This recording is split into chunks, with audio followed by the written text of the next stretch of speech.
오늘의 주요 뉴스입니다. 애초 이번 주 공개 예정이던 거리두기 체계 개편안이 다음 주로 미뤄졌습니다. 정부는 최근 방역 상황이 안정적으로 접어들지 못해 충분한 의견 수렴이 필요하다고 판단했습니다. 임상에서 95%의 예방 효과를 보인 화이자 백신이 실제 환경에서 90%가 넘는 효과를 내는 것으로 나타났습니다. 정부는 화이자 백신의 허가를 위한 전문가 회의를 열고 검증 결과를 곧 공개합니다. 미국 식품의약국 FDA가 존슨앤존슨 코로나19 백신의 예방 효과와 안전성을 인정했습니다. 두 차례 접종이 필요한 다른 백신과 달리 한 차례만 접종하면 되는데 다 일반 냉장 온도에서 보관이 가능해 게임 체인저로 기대를 모으고 있습니다. 국내 연구진이 차세대 태양전지로 주목받는 페로브스카이트 전지의 효율을 25% 이상 올리는 데 성공했습니다. 이는 기존 실리콘 태양전지와 비슷한 수준으로 페로브스카이트 전지의 상용화를 한층 앞당길 것으로 기대됩니다. 여름철에 찜통 차량 내부를 식히는 방법에는 어떤 게 있을까요? 태양빛을 반사하고 차량 내부에 갇힌 복사열을 방사한다면 온도를 크게 낮출 수 있을 텐데요. 잠시 뒤 과학의 달인에서는 빛을 이용한 다양한 응용 기술에 대해 알아봅니다.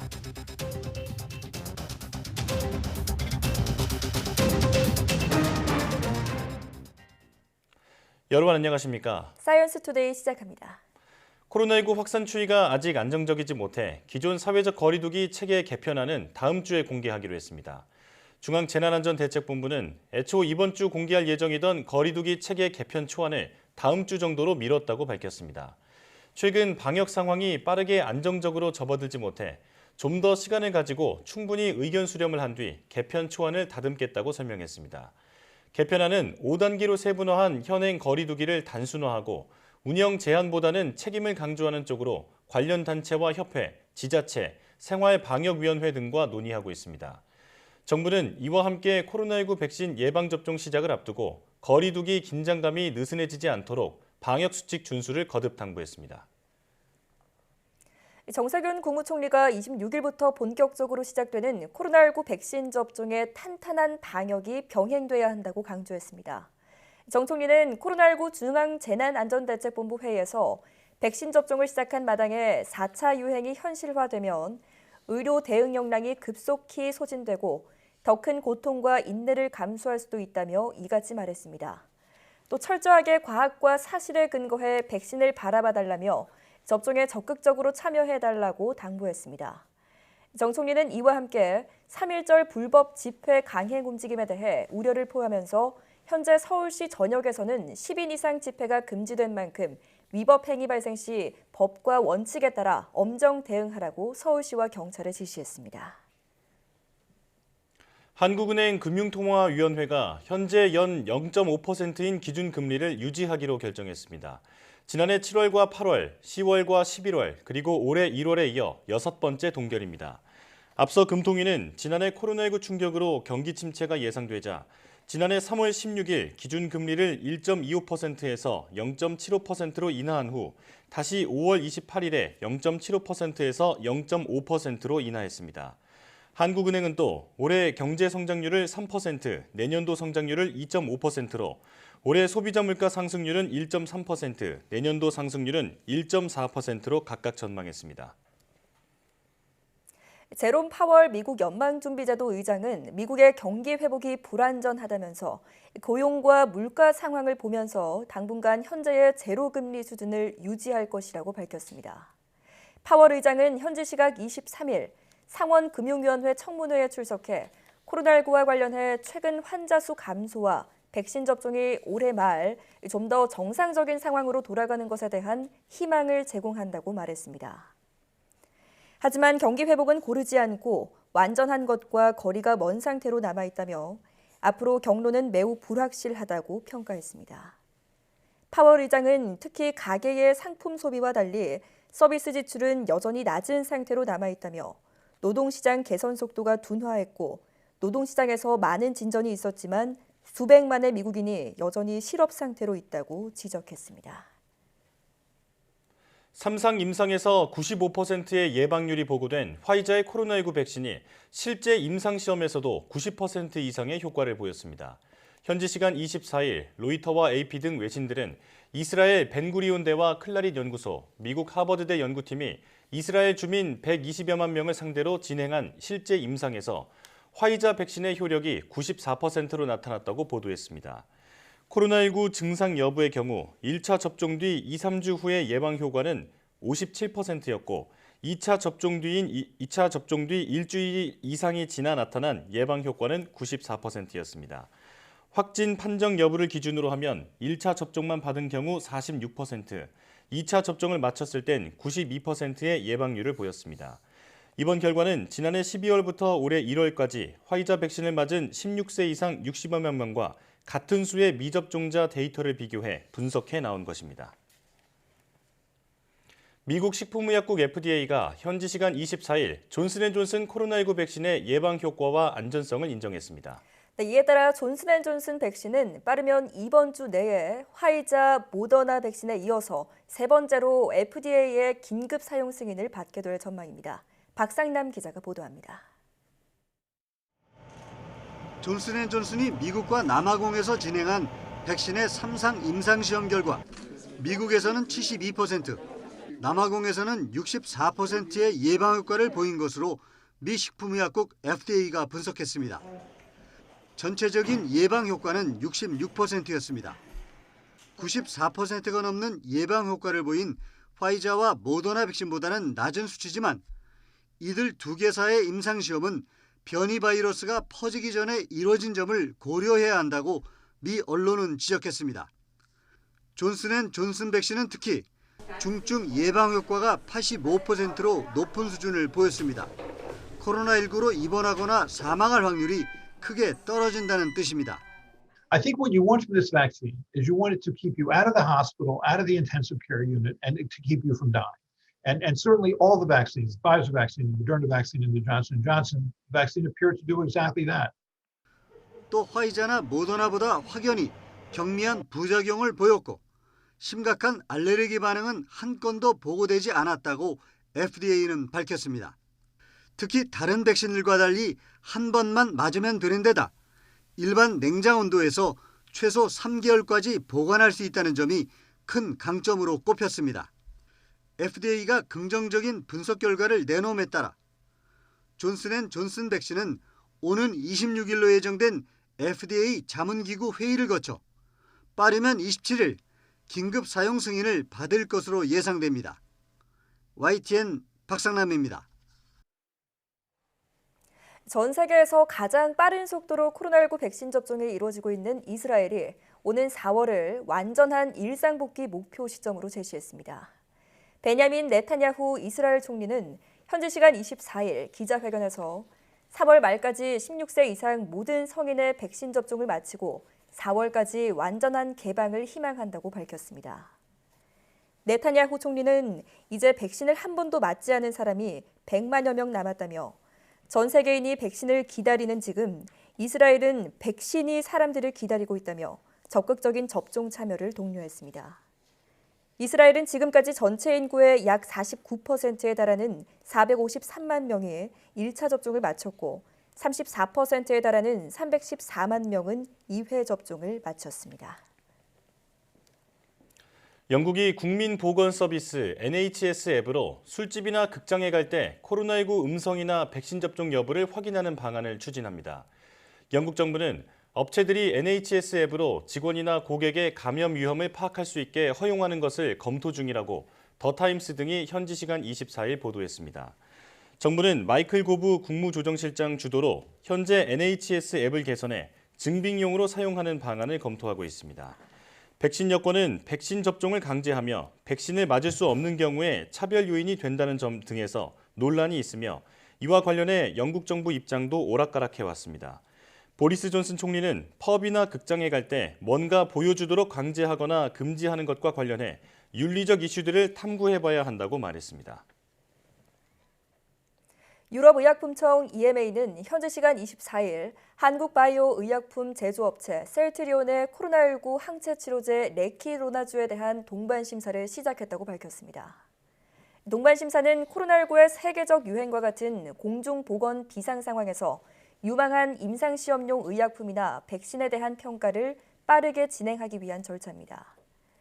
평시에 평가 절차를 개시할 때는 판매 승인 신청을 위한 모든 근거 자료를 제출해야 하지만 동반 심사는 개발이 진행 중인 상황에서 구할 수 있는 자료를 검토하게 됩니다.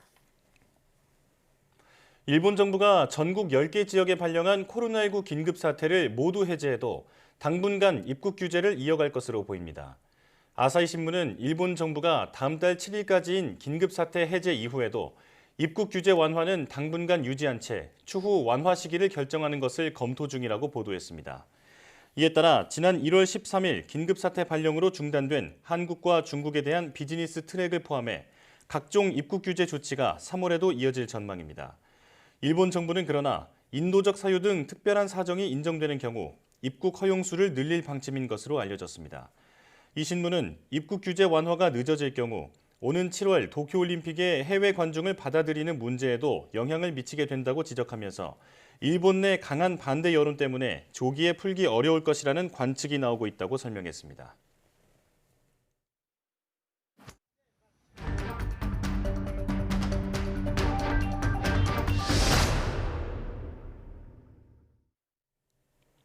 국내 코로나19 백신 접종이 초읽기에 들어섰습니다. 금요일엔 아스트라제네카, 토요일엔 화이자 백신 접종이 시작되는데요. 네, 하지만 코로나19 신규 확진자가 400명 안팎을 오가면서 재확산의 불씨 또한 여전히 남아있는 상황입니다. 코로나19 브리핑 고려대학교 약학대학 김정기 교수 전화로 연결해 자세히 알아보겠습니다. 교수님 나와 계십니까? 네, 안녕하세요. 네. 국내 첫 백신 접종을 앞두고 가장 먼저 아스트라제네카 백신이 전국 보건소와 요양병원으로 배송됐습니다. 그런데 제주로 가던 백신은 운송 중 온도 문제가 생겨서 전량 회수가 된 이후에 재이송되는 일도 있었는데요. 백신의 운송 보관 과정에서 적정 온도를 유지하지 못하면 어떤 문제가 발생하나요? 백신의 보관 및 운송 중 장기간 적정 온도를 유지하지 못하게 되면 백신의 효능이나 안전성에 문제가 발생할 수가 있습니다. 예. 네, 말씀하신 부분은 오늘 제주로 배송될 예정이었던 아스트라제네카 백신이 어제 수송용기 온도 문제가 발생을 하면서 전량 회수가 됐거든요. 예. 현재까지 알려진 바로는 당시 보관 온도가 1.5도까지 내려간 걸로 통합 관제 시스템에서 확인이 되었다라고 합니다. 근데 이 아스트라제네카 백신 보관 온도는 2도에서 8도 사이거든요. 예. 작년 독감 백신 콜드체인 문제처럼 장기간 적정 온도를 이탈한 부분이 아니기 때문에 일단은 제 개인적인 견해로는 큰 문제는 없을 거다라고 보고는 있는데 예. 만약에 이 부분을 그냥 유통을 시키게 되면 실제로 백신에 대한 신뢰성 문제랑 연결이 될 수가 있거든요. 예. 그래서 방역 당국은 이 부분을 우려해서 일단 전량 회수하고 새로운 백신 배치로 다시 대체하지 않았나 이렇게 생각을 하고 있습니다. 예. 네. 그런데 접종 후에 이상 반응 중에 가장 우려되는 것 중에 하나가 아마 중증 알레르기 반응일 겁니다. 기존의 알레르기 반응과 같은 이상 증상을 경험했던 분들은 접종 후에 반드시 증상을 지켜봐야 할 텐데요. 주의 깊게 관찰해야 할 이상 반응 어떤 게 있을까요? 일단 이상 반응, 전형적인 이상 반응은 뭐 잘 아시는 것처럼 접종 부위에 통증이 있거나 아니면 접종 부위가 이렇게 불어오르는 발적 등의 국소 이상 반응이 있고요. 예. 그리고 피로감이라든가 아니면 두통, 근육통, 관절통, 발열 등의 전신성 이상 반응이 있을 수 있습니다. 근데 이러한 전형적인 이상 반응 같은 경우에는 실제로 수일 내에 보통은 호전되기 때문에 크게 걱정은 안 하셔도 되는데 예. 다만 38~9도 이상의 고열을 동반할 경우에는 의료진의 도움을 받으셔야 된다라고 말씀을 드리고 싶고요. 예. 방금 말씀하신 것처럼 그 과도한 면역 반응인 그 아나필락시스가 발생을 할 가능성도 있거든요. 예. 그렇기 때문에 보통 이 아나필락시스의 전형적인 증상은 뭐 기침이 난다든가 아니면 가슴 통증, 손발 저림, 그리고 맥박이 빨라지는 빈맥, 발진, 구토 이런 증상입니다. 근데 이게 보통 급성으로 진행되는 경우가 많기 때문에 갑자기 호흡곤란이라든가 저혈압 등이 발생을 할 수가 있고요. 이렇게 되면 심각한 경우에는 쇼크로 이어지면서 사망에 이를 수 있는데 일단 이 경우에는 이러한 유사한 증상이 발생을 하게 되면 가능한 한 빨리 적절한 조치를 받으셔야 된다라고 말씀을 드리고 싶습니다. 예. 근데 지금 현재 우리나라의 그 코로나19 백신 접종 프로토콜에는 접종 후에 30분 동안은 접종 의료기관에 대기를 하게 되어 있거든요. 근데 보통 아나필락시스 자체가 보통 30분에서 1시간 이내에 발생을 하게 됩니다. 그래서 실제로는 크게 걱정을 안 하셔도 되는데 다만 중요한 거는 일부의 경우에는 아나필락시스가 1시간 이후 또는 길게는 하루 이틀 후에 발생하는 지연 아나필락시스 형태로도 발생을 할 수가 있거든요. 예. 그래서 귀가하신 다음에 아까 말씀드린 그러한 어떤 아나필락시스의 전형적인 증상이 발생을 하게 되면 실제로 바로 의료기관에 방문을 하시거나 아니면 응급 상황에서는 119에 전화를 하셔서 적절한 조치를 받으실 필요가 있다라고 말씀을 드리고 싶습니다. 예. 백신을 맞은 후에 3시간 정도는 유심히 스스로를 관찰하고 또 그리고 3일 정도는 어떤 이상 증상이 있다면 반드시 의료기관을 찾아야겠습니다. 아스트라제네카와 화이자 백신 모두 2번을 맞아야 하는 백신인데요. 항체 형성 시기가 궁금합니다. 1차 접종 후에 항체 형성은 언제쯤 될까요? 보통 비단 코로나19 백신뿐만 아니라 일반적인 백신들이 접종을 받은 다음에 보통은 1주에서 2주 사이에 항체가 형성이 됩니다. 그러니까 한 열흘 정도라고 보시면 될 것 같고요. 예. 근데 코로나19 백신 같은 경우에 물론 얀센 백신처럼 1회 접종하는 것도 있지만 보통은 2회 접종으로 되어 있거든요. 근데 1차 접종 후에는 접종자의 상당 비율에서 항체 형성률이 높지 않은 경우가 많습니다. 예. 그렇기 때문에 반드시 2차 접종까지 받으셔야 되고요. 1차든 2차든 이러한 항체가 형성되는 거는 보통은 어쨌든 1차를 접종 받으신 다음에 한 1주에서 2주 사이에 형성이 된다 이렇게 보시면 될 것 같습니다. 예. 네. 자, 그렇다면 접종 후에 항체 형성 여부는 어떻게 알 수 있는 건가요? 물론 검사를 하게 되면 알 수는 있습니다. 근데 현재 보건당국에서 일부 접종자를 대상으로 연구나 방역 목적으로 항체 검사를 시행할 계획은 가지고 있는데 예. 접종자 전원을 대상으로 항체 검사를 할 계획은 없거든요.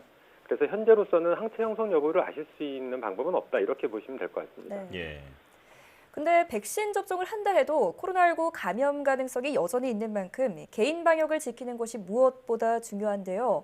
정부가 다음 주부터 적용할 거리두기 단계를 금요일에 발표할 예정인데 현재 단계에서 추가 조정이 있을까요?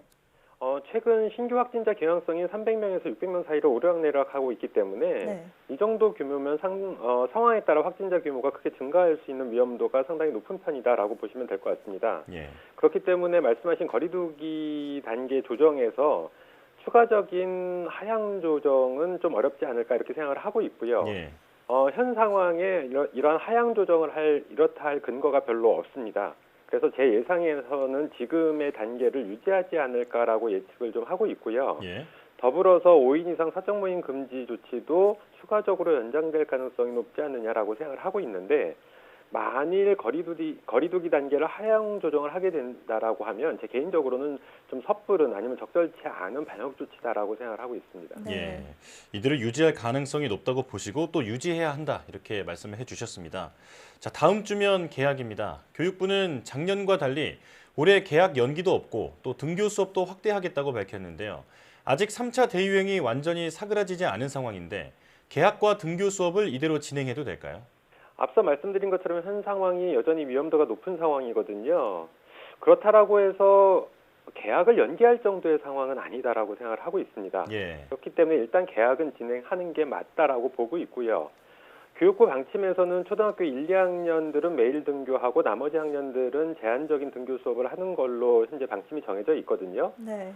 현 거리두기 단계에 맞는 제한적인 등교 수업 정도는 진행을 해도 된다라고 개인적으로 생각을 하고 있습니다. 예. 네, 다만 말씀드린 것처럼 초등학교 1, 2학년들 같은 경우에는 매일 등교를 하는 걸로 되어 있기 때문에 더군다나 이 연령대 학생들이 나이가 어린 편이기 때문에 적절한 판단 능력이 다소 떨어질 수가 있거든요. 네.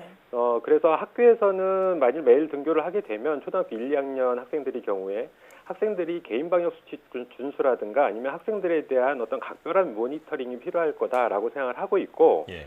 더불어서 가정에서도 만약에 학생들이 발열 등 호흡기 증상이 보이게 되면 등교를 시키지 않고 하루 이틀 정도 경과를 지켜보는 등의 어떤 협조사항 또는 이런 방역 조치가 필요할 거다 이렇게 생각을 하고 있습니다. 예. 네. 근데 일부에서는 안전한 등교 수업과 돌봄 확대를 위해서 교사들에게 백신을 우선 접종해야 한다라는 주장을 하고 있는데 이 부분은 어떻게 보시나요? 글쎄요, 이렇게 어느 특정 그룹의 상황을 고려하거나 의견을 수렴해서 하게 되면 전 국민이 대다수가 우선 접종 대상자가 될 수가 있거든요. 네. 그렇기 때문에 일단은 보건당국에서 접종 우선순위를 확정한 만큼 이에 따르는 것이 형평성 등 여러 가지 면에서 맞다라고 보고 있습니다. 그리고 교사들의 상황만 고려를 해봐도 학생들은 교사로부터 감염될 수도 물론 있지만 가정 내에서의 감염도 있고요. 그리고 이로부터 학생들 간의 감염도 여전히 가능성이 있거든요. 그러니까 전파 경로 하나만을 차단한다고 해서 결코 안전하다고 할 수 없습니다. 예. 그래서 지금 말씀하신 상황은 이해는 합니다만 어떤 방역상의 합리 면에서는 설득력이 좀 떨어지지 않나 이렇게 생각을 하고 있습니다. 네. 예. 자, 백신 접종을 코앞에 두고 여러 가지 가짜 뉴스도 횡행하고 있는데 백신 접종 성공을 위해 이런 행위는 반드시 근절해야겠습니다. 지금까지 고려대학교 약학대학 김정기 교수와 함께했습니다. 교수님 고맙습니다. 네, 감사합니다.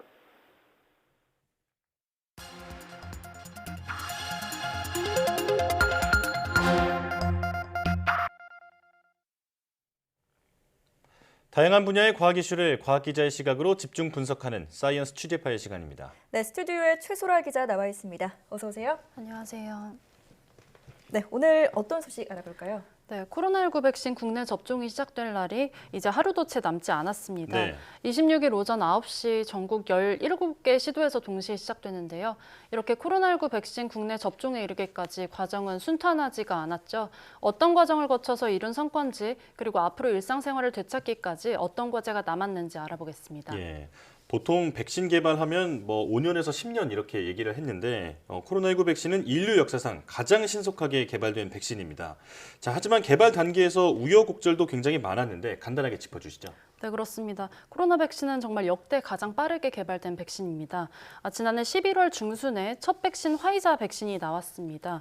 이어서 모더나도 성공적인 임상 결과를 내놨고요. 이 두 백신은요, 코로나19 예방 효과가 90% 이상으로 높았지만 또 초저온 유통이 필요하다는 단점이 있었는데요. 예. 이 때문에 화이자와 우리나라는 물론 이 세계 각국이 초저온 콜드체인 구축에 나섰습니다. 네. 이어 11월 말에 아스트라제네카 백신의 중간 결과가 발표됐는데요. 예. 이 앞선 백신들과는 다르게 초저온 보관이 필요가 없어서 기대를 모았지만 예방 효과가 상대적으로는 낮은 것으로 나타났습니다. 네. 또 게다가 정량의 절반만 투입했을 때 예방 효과가 더 높았다는 사실과 함께 또 고령층 데이터가 부족하다는 문제로 세계적인 불신이 생기기도 했습니다. 그렇죠. 네, 지금은 이 화이자와 모더나, 아스트라제네카 백신이 가장 널리 접종되고 있고요.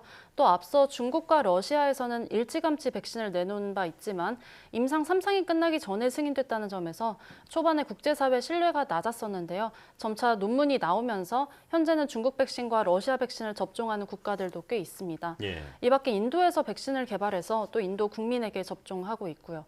그리고 현재는 승인이 가장 임박한 것으로 알려진 백신은요. 존슨앤존슨 백신과 또 노바백스 백신 등이 있습니다. 예. 네. 코로나19가 첫 보고된 후 1년여 만에 화이자, 모더나, 그리고 아스트라제네카 그 외에도 중국과 러시아, 그리고 인도 백신이 개발됐다고 볼 수 있겠네요. 백신이 개발된 이후 우리나라는 물론 또 세계 각국이 백신을 확보하기 위해서 굉장히 분주했는데 그야말로 백신 전쟁이다 뭐 이런 말도 있었죠. 네, 그렇습니다. 세계 각국이 이런 백신 확보에 사활을 걸면서 백신 확보에도 빈부격차가 생기기도 했습니다. 예. 지난해 캐나다는요, 인구의 10배에 달하는 백신을 확보하는 데 성공했는데요. 그런데 반면에 인구수만큼도 백신을 확보하지 못하는 나라도 다수 있었습니다. 이런 가운데 지난 1월에 아스트라제네카 이 인도 백신 공장 화재로 유럽 공급 물량이 절반으로 줄어들었는데요. 예. 네, 화이자도 앞서서 이 벨기에 생산시설 확충 공사로 3, 4주간 백신 공급량을 30%가량 줄인 상태였기 때문에 유럽에 비상이 걸린 적이 있었습니다. 네, 이유는요, 영국 기업인 아스트라제네카가 EU를 제쳐두고 영국의 백신을 우선 공급하려고 한다고 의심을 하면서 계약 위반이라고 높게 이 압박을 하기도 했는데요. 예. 함께 들어보시겠습니다. 네. Not being able to ensure manufacturing capacity is against the letter and the spirit of our agreement. We reject the logic of first come, first served. That may work at the neighborhood butchers, but not in contracts, and not in our advance purchase agreements. In the contracts, there are four factories listed, but it does not differentiate between the UK and the Europe. The UK factories are part of our advance purchase agreements, and this is why they have to deliver. 네, 이 밖에 이탈리아나 폴란드 등 여러 나라가 자국의 백신 확보를 위해서 아스트라제네카와 화이자의 법적 대응을 경고하기도 했습니다. 예. 우리나라는 이 아스트라제네카 백신 등 국내 위탁 생산 분량이 좀 있어서 이 영향은 덜할 것으로 전망됐었는데요. 반면에 해외에서 들어오는 백신들이 이런 영향을 받을까 하는 우려가 나오기도 했습니다. 네. 조금 전 들어봤던 그 EU 보건집행위원회 강경한 말투를 보니까 이 세계 각국이 백신 확보에 얼마나 사활을 걸었는지 느낄 수 있었습니다. 사실 우리나라도 극비의 글로벌 제약사들과 접촉하면서 백신을 확보하려고 노력을 했죠. 네, 그렇습니다. 처음 백신 개발 이 소식이 들렸던 지난해 11월, 우리 정부는 연말까지 백신 3천만 명분을 확보하겠다고 말했었습니다. 네. 네, 국민 60%에 해당하는 분량인데요. 이 60%에 해당하는 분량으로도 집단 면역이 가능할 것이라는 이 정부의 입장이었습니다. 네. 하지만 당시 이 분량이 턱없이 부족하다는 비판이 일었는데요. 백신을 맞는다고 해서 모두가 항체가 형성되는 것은 아니거든요. 예. 그래서 백신들의 실제 항체 형성률을 아직은 가늠할 수 없는 상황에서 집단 면역을 위해서는 훨씬 더 많은 접종이 필요하다는 겁니다. 네. 네, 다행히 이듬해 12월에는요. 정부가 4,400만 명분을 확보했다고 밝혔고 또 지난 1월에는 백신 5,600만 명분을 계약했다는 소식이 전해지는 등 반가운 이 백신 추가 확보 소식이 잇따라서 발표됐습니다. 예. 또 최근에는 화이자 300만 명분과 또 노바백스 2천만 명분을 추가 확보해서 결국에 국내 도입 물량이 인구수보다도 많은 7,900만 명분으로 정해졌습니다. 예. 네, 그러니까 이제 지난해 3천만 명분에서 시작해서 현재는 7,900만 명분이 확보된 건데요. 지금 계획으로는 앞으로 국내에 어떤 백신이 언제 들어오게 되나요? 네, 당장 이번 달부터 도입되는 거는 아스트라제네카와 화이자 백신입니다. 개별 공급뿐 아니라 코백스 퍼실리티를 통해서도 들어오는 분량인데요. 예. 네, 또 4월부터는 얀센 노바백스, 그리고 5월부터는 모더나 백신이 들어오고요. 또 이 개별 공급 기준으로 아스트라제네카는 1,000만 명 분량, 그리고 이 화이자는 1,300만, 얀센 600만, 그리고 노바백스 2,000만, 그리고 모더나 2,000만 명분에다가 또 코백스 퍼실리티 도입 분량이 1,000만 개로 예상이 됩니다. 네. 모두 7,900만 명분입니다. 예. 네, 또 이 가운데 이 노바백스랑 얀센 백신이 아직은 임상이 진행 중이거나 승인을 기다리고 있는데요.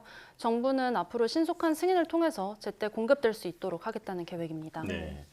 7,900만 명분이면 우리나라 인구수의 1.5배 정도 되는 그 양인데 백신을 확보해놨다는 게 참 다행이라는 생각이 듭니다. 자, 하지만 앞서 아스트라제네카나 화이자가 그 유럽의 공급 물량을 줄이기도 했던 것처럼 우리나라도 변수가 있을 수 있는데 앞으로 추가 백신의 도입 그 필요성이 있을까요? 네, 일단은 최대한 많이 확보해야 한다는 게 전문가들의 의견입니다. 심지어 이 초반에 국제사회 신뢰가 낮았던 중국과 러시아 백신도 도입을 검토해야 한다, 이런 의견도 많이 나왔습니다. 예. 특히 러시아 백신은요, 아스트라제네카와 유사한 기술을 적용한 백신이거든요. 그런데 최근 연구 결과가 이 국제 학술지에도 실리기도 했습니다.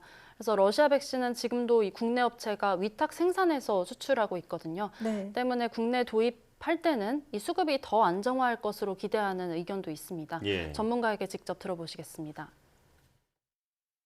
러시아 백신은 그 랜시스라는 그 잡지에 나온 내용을 쭉 읽어보면 성적이 굉장히 좋습니다. 네.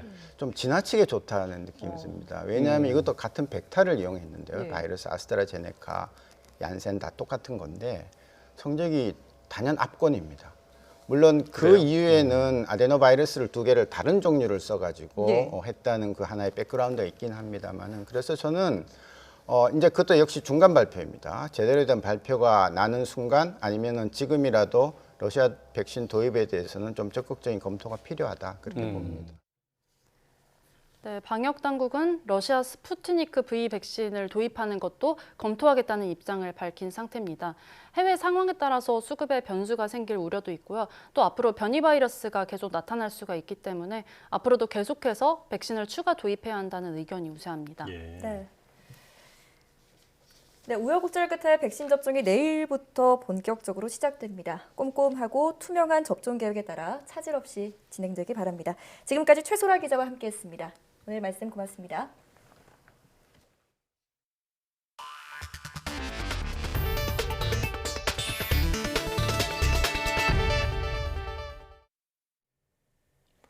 오는 10월 발사 예정인 한국형 발사체 누리호가 1단 엔진 연소 시험에 다시 성공했습니다.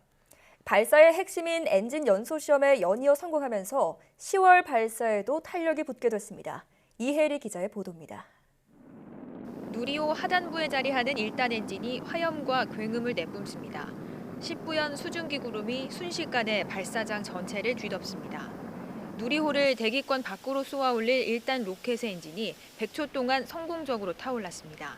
제 뒤로 보이는 누리호 1단 로켓은 연소 시험과 함께 실제 발사 때 적용될 자동 발사 시스템의 성능도 검증했습니다. 누리호 1단에는 우리 기술로 만든 75톤 엔진 4개가 묶여 있습니다. 4개 엔진이 마치 한 개처럼 작동하도록 정교하게 묶는 클러스터링 기술이 1단 로켓의 핵심입니다. 4개의 엔진이 이제 균일하게 그 추력을 내는 부분이 아무래도 제일 중요한 부분인데요. 장시간에 걸쳐서 저희가 이제 해봐서 경험을 쌓아가지고 좀 해왔고요. 현재까지 저희가 이제 준비했던 그런 그 단열 그 시스템이라든지 이런 것들이 잘 동작을 하고 있어서. 누리호는 다음 달 실제 발사와 똑같은 130초 연소 시험을 진행합니다. 3차례 연소 시험을 통해 연구진은 엔진 출력과 내구성, 자동 발사 시스템 등 성능 검증을 마친다는 계획입니다. 한국형 발사체 개발, 연구 개발이 잘 진행되고 있다는 것을 확인할 수 있었습니다. 다음 달에 진행될 130초간 연소 시험이 아마 하이라이트가 될 것 같습니다. 연소 시험이 모두 끝나면 누리호는 올해 10월 실제 위성과 비슷한 무게의 모델을 싣고 1차 시험 발사에 나섭니다. 내년 5월에는 실제 위성을 싣고 본 발사에 도전합니다. YTN 사이언스 이혜리입니다. 태양전지는 신재생 에너지의 대표적 분야 가운데 하나입니다. 태양전지 가운데서도 제작비는 기존의 5분의 1 수준이면서 활용도는 더 높은 차세대 태양전지 개발에 전 세계가 집중하고 있습니다. 이런 가운데 차세대 태양전지의 문제점이었던 효율을 크게 높이는 기술이 국내에서 처음 개발됐습니다. 최소랄 기자의 보도입니다. 건물 외벽이나 지붕에 설치해 전기를 생산하는 태양전지입니다. 친환경적이고 경제적이지만 생산 과정이 까다롭고 색과 모양의 변형이 어려운 것이 단점입니다. 이런 문제를 극복하면서도 제작 비용은 5분의 1밖에 들지 않는 차세대 태양전지 개발에 전 세계 경쟁이 뜨겁습니다. 저온 공정화할 수 있는 장점이 있어서 가볍고 유연한 태양전지도 만들 수 있고요. 또 반투명 태양전지도 만들 수 있는 장점을 갖고 있습니다. 핵심은 기존 태양전지와 같은 수준의 높은 에너지 효율을 낼 수 있느냐입니다. 국내 연구진이 해답을 찾았습니다. 연구팀은 차세대 태양전지를 구성하는 3개 층 가운데 태양광 흡수와 전자 이동에 관여하는 2개 층의 구조를 획기적으로 바꿨습니다. 내부 구조의 결함을 줄이고 소재도 재배치하는 방식으로 효율을 25% 이상 끌어올렸습니다. 정자 수용층의 경우에는 저희가 결함을 최소화할 수 있는 새로운 조건을 발견했습니다. 그래서 빛을 잘 흡수하고 굉장히 결함이 적게 만들어질 수 있는 최적의 비율을 찾은 거예요. 연구팀은 기존 실리콘 태양전지와 비슷한 수준까지 효율을 끌어올린 만큼 차세대 태양전지의 상용화가 가능할 것으로 보고 있습니다. 이번 연구 성과는 세계적인 학술지 네이처의 표준 논문으로 선정됐습니다. YTN 사이언스 최소라입니다. 2월 26일은 음력으로 1월 15일 바로 정월 대보름입니다. 한 해의 풍요와 건강을 기원하는 중요한 명절인데요. 하지만 올해는 코로나로 인해 달집 태우기와 달맞이 등 주요 대보름 행사가 온라인으로 진행됩니다. 정혜윤 기자가 전해드립니다.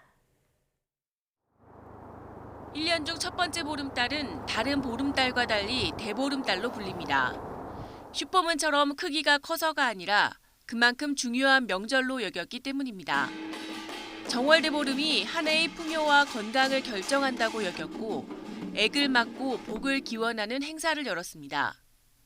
질병과 근심이 없어지기를 바라는 마음을 담은 달집 태우기, 농악대가 집집을 돌며 땅에 신을 달래고 복을 비는 지신 밟기, 논이나 밭에 불을 놓아 해충을 태워 없애는 쥐불놀이 등이 대표적입니다. 또 가족 친지가 한데 모여 대보름달을 보며 소원을 비는 달맞이 행사도 빠지지 않습니다. 하지만 올해는 코로나로 인해 정월 대보름 행사도 온라인으로 옮겨왔습니다.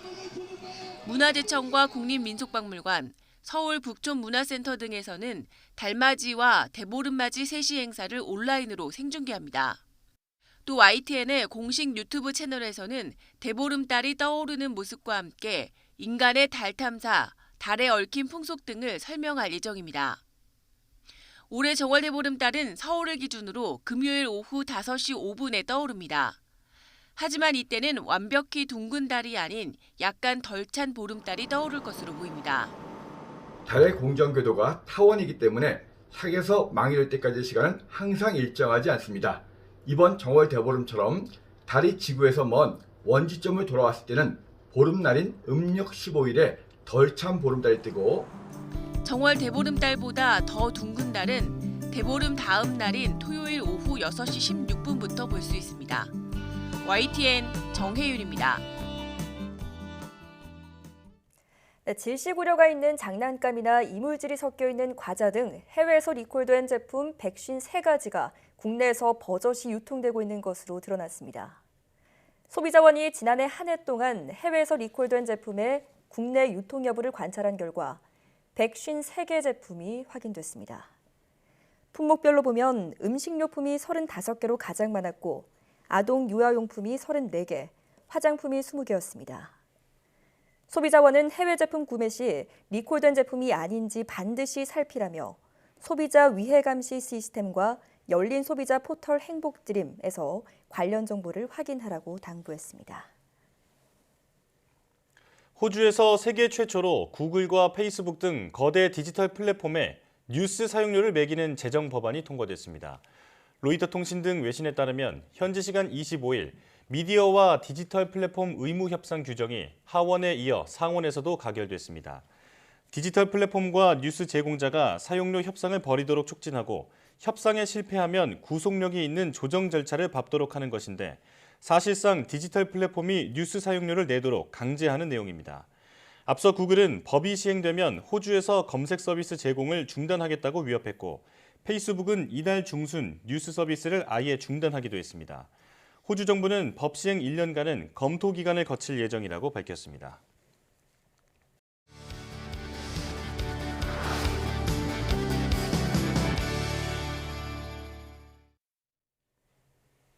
햇빛부터 전기에 이르기까지 인류의 역사는 빛과 함께했습니다.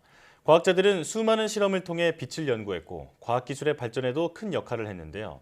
이 빛을 활용해 새로운 소재와 기술까지 개발하는 분이 있다고 합니다. 네, 오늘 과학의 달인에서는 광기술에 매진하고 있는 지스트 전기전자 컴퓨터공학부 송영민 부교수를 만나보겠습니다. 어서 오세요. 네, 안녕하십니까. 네, 자 여름이면 빈번하게 발생하는 안전사고 중에 하나가 바로 폭염 속에서 어린아이가 숨지는 사건. 네, 이런 사건이 자주 발생하는데요. 아이들은 폭염에 취약한 데다 구조 요청까지 어렵기 때문에 이렇게 안타깝게 목숨을 잃는 경우가 종종 발생하고 있습니다. 자, 그런데 교수님께서 이런 사고를 방지하는 기술을 만들고 계시다고 들었거든요. 직접 소개해 주시죠. 네, 이제 말씀하신 대로 여름철에 떼약볕 아래에다가 차를 세워두면 차 안은 금방 찜통이 됩니다. 그래서 이제 유리를 통과한 태양 복사열이 차량 내부 물체를 가열하고 차량 내부에는 열이 갇히는 온실 효과를 만들어내는데요. 그래서 대기 온도가 한 35도 정도일 때 차량을 1시간만 외부에 방치를 하더라도 내부 온도는 최대 한 70도씨 정도까지 올라갑니다. 그래서 이런 온도 속에 있다면 생명을 잃을 정도로 치명적인 것이 되는 것이죠. 그래서 저는 이런 문제를 해결하기 위해서 별도의 전원 없이도 밀폐된 공간의 온도를 낮출 수 있는 냉각 소재를 개발을 했습니다. 이 소재는 태양빛을 최대한 반사를 하고 그다음에 내부에 갇혀 있는 복사열은 밖으로 빼낼 수가 있기 때문에 밀폐된 공간의 극단적인 가열을 방지할 수가 있습니다. 그래서 저희가 실험을 할 때에는 실제 차량을 본떠서 진행을 했는데요.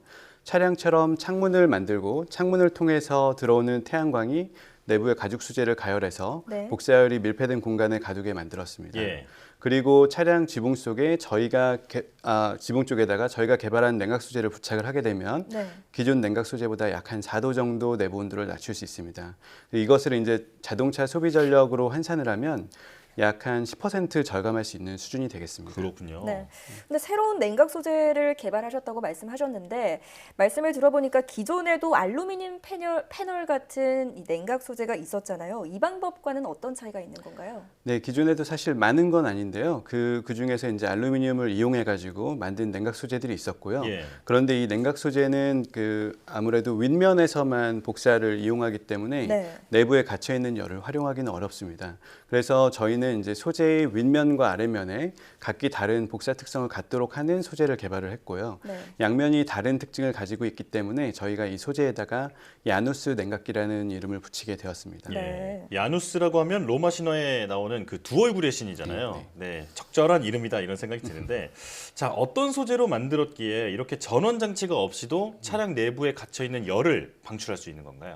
네, 일단 저희가 사용한 소재들은 일상에서 흔히 볼 수 있는 폴리머, 은, 그리고 석영으로 된 이제 다층 방막으로 디자인이 되어 있는데요. 네.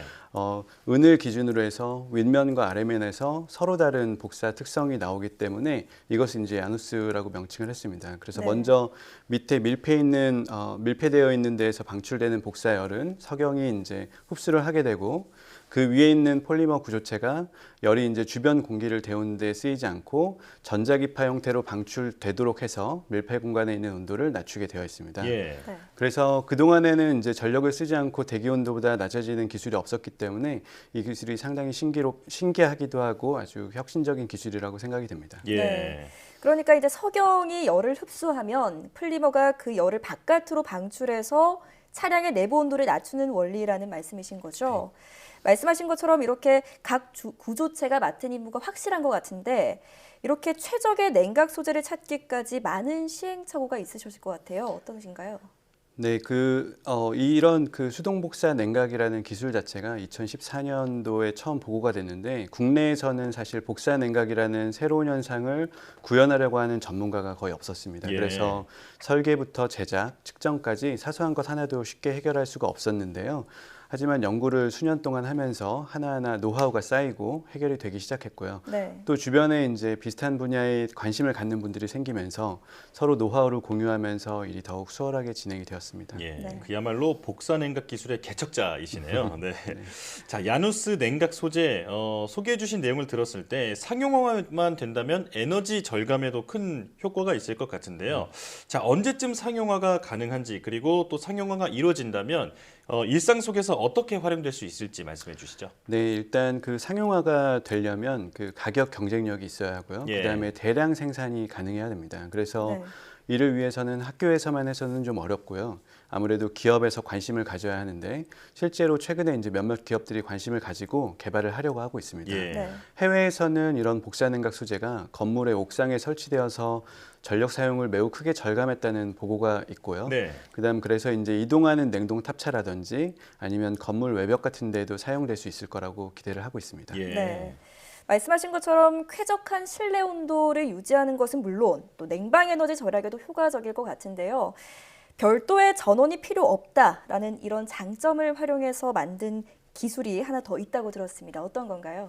네, 저희가 최근에 개발한 기술은 이제 색깔의 변화만 가지고도 유해 물질을 탐지할 수 있는 바이러스 기반 컬러 센서입니다. 예. 그래서 이것은 이제 평평한 기판 위에다가 인체에 무해한 바이러스를 코팅을 하고 이게 유해 물질과 결합을 하게 되면은 그때 색깔이 변하도록 그렇게 만든 것인데요. 네. 저희가 이용한 바이러스는 세균에 감염되는 이제 M13 박테리오파지라는 물질입니다. 그래서 이 물질이 외부 물질하고 반응을 하게 되면 부피가 팽창을 하는 특징이 있는데요.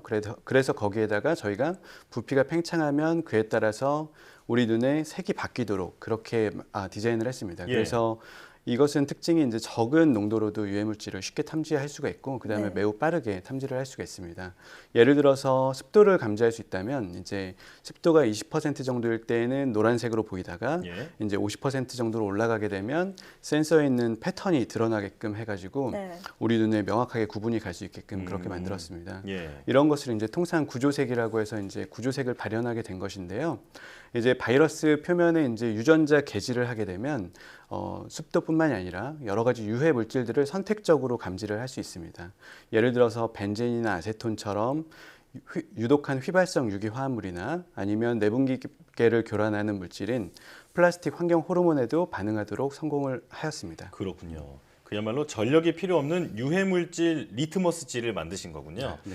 자, 활용 가치가 아주 높을 것 같은데 이 기술이 일상으로 들어온다면 어떻게 활용될 수 있을까요? 네, 일단 앞서 말씀드린 대로 외부 환경에 따라서 색상이 변화하는데 이게 특히 별도의 전원이 없이 이용이 될 수 있기 때문에 활용 범위가 상당히 넓을 수 있습니다. 그래서 예. 예를 들어서 마스크나 옷, 핸드폰 등의 우리 일상생활에 적용을 하게 되면 일상생활에서 쉽게 유해물질을 감지할 수 있도록 할 수가 있고요. 예. 네. 또한 공장이나 작업장에서는 화학약품이나 가스 누출 이런 것에 대한 사고를 미연에 방지하는 데 이용될 수 있을 거라고 생각이 됩니다. 예. 네. 빛과 물질을 활용해서 다양한 소재나 기술을 많이 개발하고 계신 것 같은데요. 마지막으로 교수님의 앞으로 계획이 좀 궁금합니다. 네, 일단 저희는 앞서 말씀드린 두 가지 냉각 소재와 컬러 센서 분야에 대해서 앞으로 보다 심도 있는 연구를 진행을 하려고 하는데요. 예. 특히 현재 해결되지 않고 있는 사회 문제들을 극복하기 위해서 더욱 노력할 계획입니다. 예를 들어서 지금 지구온난화가 매우 심각해지고 있기 때문에 냉각 소재를 단순히 차량이나 건물에만 이용하는 게 아니라 보다 다양한 환경에서 활용할 수 있도록 개발을 할 예정이고요. 예. 그다음에 컬러 센서는 예를 들어서 코로나 바이러스 같은 인체에 치명적인 유해 물질을 네. 조기에 발견할 수 있는 그런 형태로 개발을 하려고 하고 있습니다. 네. 예. 전기와 같은 외부 에너지 없이 오로지 빛의 특성만을 이용해서 새로운 기술을 개발하고 계신 건데요. 소개해 주신 기술이 우리 삶을 개선하는 데 도움이 되길 기대하겠습니다. 네, 지금까지 광주과학기술원 송영민 부교수와 함께 오늘 말씀 들어봤습니다. 고맙습니다. 네, 감사합니다.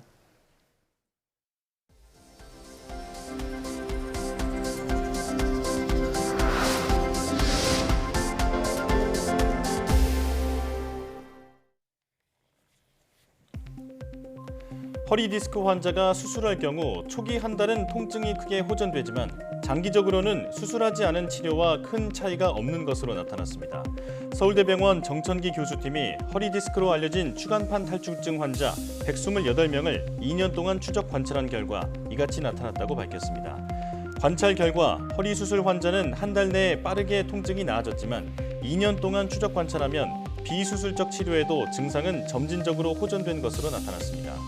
연구팀은 비수술적 치료로 통증과 삶의 질이 나아질 수는 있으나 더디게 호전되는 만큼 경제활동과 일상생활에 제한이 있다는 점을 간과해선 안 된다고 밝혔습니다. 국내 연구진이 먼지 배출 농도를 획기적으로 줄인 집진 장치를 상용화하는 데 성공했습니다. 한국에너지기술연구원 박현설 박사팀은 기존보다 먼지 배출 농도는 10분의 1로 줄인 새 집진 장치를 상용화했다고 밝혔습니다. 이 장치는 여과된 공기 일부를 필터 내부에 다시 흐르게 한 뒤 압축 공기로 분사해 먼지 배출 농도를 줄이는 원리입니다.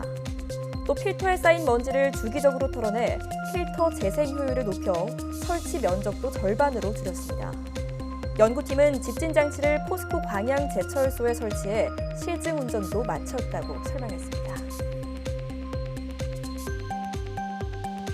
지난해 코로나19 관련 산업에 대한 사이버 공격이 2배 늘어난 것으로 조사됐습니다. IBM 시큐리티의 보고서 2021 엑스포스 위협 인텔리전스 인덱스를 살펴보면 지난해 병원과 의료기기 제조사, 제약회사 등 코로나 관련 기업을 대상으로 한 사이버 공격이 전년보다 2배 늘었습니다. 보고서는 의료 지원이나 주요 공급망이 중단될 경우 버티기 힘든 곳을 사이버 공격의 표적으로 삼은 것이라고 설명했습니다. 정부가 창의적이고 도전적인 개인 기초연구 사업 2,600여 개를 새롭게 선정하고 3,600억 원을 지원합니다. 개인 기초연구 사업은 창의적이고 도전적인 연구 주제를 연구자가 주도적으로 제안해 지원받는 방식의 연구입니다. 과기정통부는 연구자들의 기초연구를 지원하기 위해 연구자 주도 기초연구 사업에 대한 지원을 지속해서 확대하고 있으며 내년까지 2조 5,200억 원을 투자할 예정이라고 말했습니다.